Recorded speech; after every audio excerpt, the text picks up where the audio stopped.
At all na mga ginagawa po natin akma sa katawagan natin bilang mga Kristiyano. Minsan may mga sablay at mga palpak pa rin po tayo.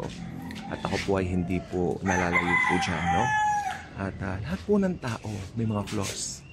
Okay, you cannot say na perfect ka na. Di ba? Pero don't get me wrong. Yung spirit mo, dahil sa ginawa ni Christ, perfect na po yun. Okay, yun po. Pero ito pong ating earthly bodies, itong ating pong katawang panlupa, I don't think so. Prone pa rin tayo sa mga nararamdaman ng mga sakit, inggit, envy, ano pa, madaling maapektuhan ng mga bagay-bagay. Well, and that's why sometimes ito po ang pinaka-worst na nangyayari sa mga Christians. Sometimes nakagawa pa ng mga pagkakamali, wrong decisions and all that, nakakapag-bitiw o bitaw ng masasakit na salita sa kapwa-tao. At sometimes we tend to, anong tawag po kasi dito, we tend to condemn ourselves. Kristiyano na ako, born again na ako, pero bakit ko nasabi yun? Bakit ako nakasakit ng damdamin ng ibang tao? Ano nangyayari po sa akin? Sa atin pong lahat. Ito ba ay dahil sa inaalihan ka ng demonyo? Or I don't think so. Dahil ang atin pong espiritu, since we got saved, we got born again, perfect na po talaga yan. Okay?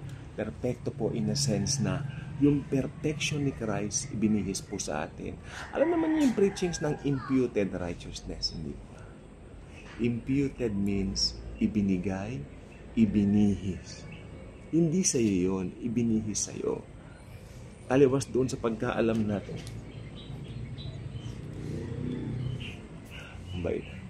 Taliwas po rin sa pagkaalam natin dati ng pagkaunawa natin sa righteousness dati. Mali po dati ang pagkaunawa natin sa righteousness. During that time, ang alam natin sa righteousness, tayo ang tatrabaho, tayo ang gagawa, which is wrong. Righteousness is something that Christ has done on the cross only.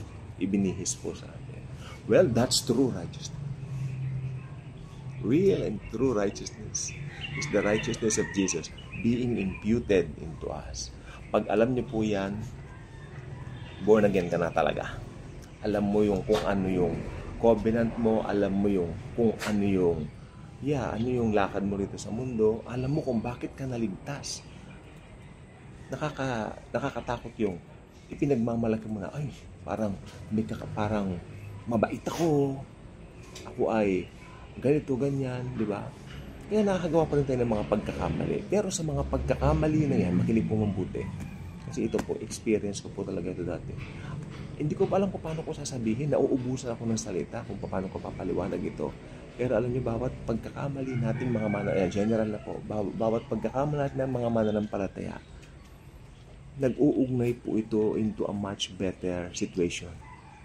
Kumbaga nangyari yon, pero gagawin ng Diyos yan na mapapabetter ang ating situation. Gagamitin niya yung pangit na sitwasyon yon.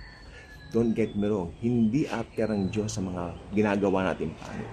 Pero since nakagawa ka na ng mali, nakagawa ka ng pangit, okay, matututo ka na rin sa pagkakamali yon at mula doon uusbo ang isang magandang resulta. Okay? Like for example, pumunta ka sa isang lugar, wala ka naman dalang pera, binagyo ang lugar na yon, binagyo siya.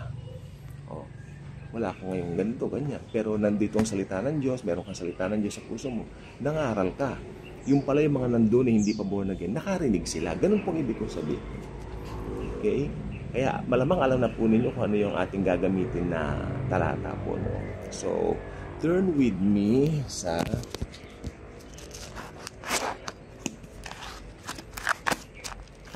mas na ba yun? Teka lang po ha.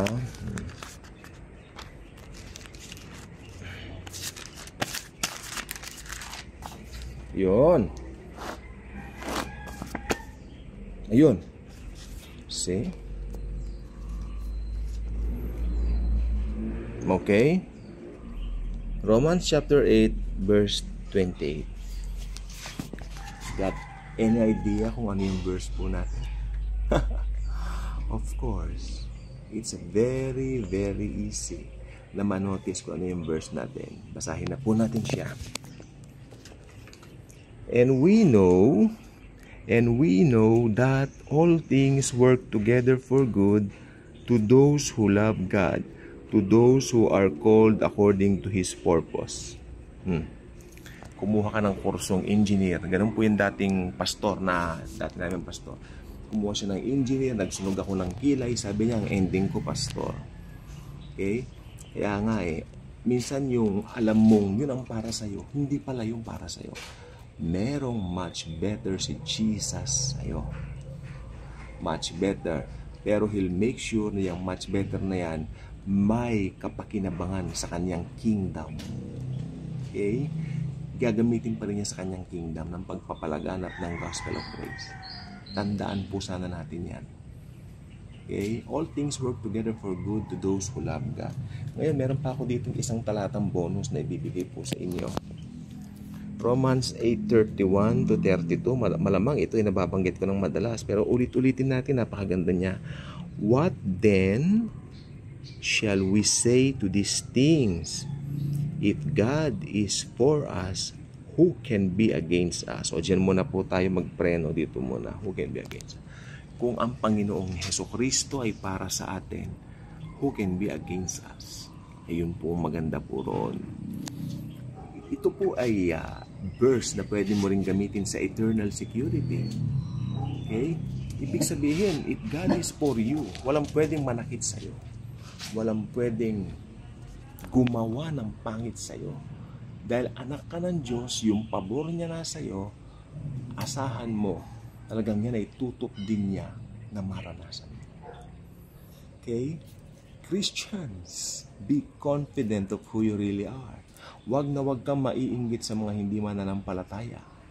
Bakit sila ganito? Bakit sila mga glamorous? Bakit sila maraming pera? Mga milyon-milyon ng mga bag nila, mga relo nila, milyon. Wala. Kung hindi sila mananampalataya, all of that, walang kwenta. Dahil alam niyo yung mga milyones na yan, wala yan, hindi madadala yan eh. Yung mga ginto na yan na pinahahalagahan dito sa lupa, tatapakan lang natin sa langit yan. Pavement lang natin sa langit. Kaya habang nandito kayo, do not lose hope. Huwag kayong manliliit sa mga sarili nyo. Huwag kayong mahihiyang magpatotoo tungkol kay Hesukristo, sapagkat yan ang ating katawagan. We are the ambassadors of the Lord Jesus Christ. Tuloy natin dito sa He, 32, He who did not spare His own Son, but delivered Him up for us all, how shall He not with Him also really give us all things? All things. All things. Ilang things? All things. Handang ipagkaloob ng Diyos sa atin lahat. Lalo na kung kalooban niya at alam niya makabubuti sa iyo at sitwasyon mo, He will give it to you. Just wait. Pero pag alam ko, ako naniniwala po ko ito sa mas malalim ng mga Kristiyano, mas mahalaga sa kanila ang mga spiritual things. Bagamat kailangan natin ng pera, of course, kailangan po natin ng pera. Kailangan natin kumain, makapambili ng pagkain. Pero ako'y naniniwala po, mas uhaw tayo sa mga bagay na spiritual, sa mga bagay na makalangit. Yan, tamang term po yan. Sa mga bagay na makalangit, kumpara sa mga bagay na makalupa at makamundo. Makamundo pa rin ba ang lupa? Of course. Kaya nga po lupa mundo. Makamundo pa rin. Diba? Kaya ingat lang po, ano ba yung priority mo? Ngayon pa lang, I will say, prioritize Jesus and His kingdom, proclaim the gospel of grace, and bring more souls kay Jesus. Alam niyo tayo mga born-again Christians, tayo po ay mga mangaluluwa. Tayo po ang mga nangangaluluwa. Kaya mangaluluwa na kayo, magdala kayo ng kaluluwa kay Kristo.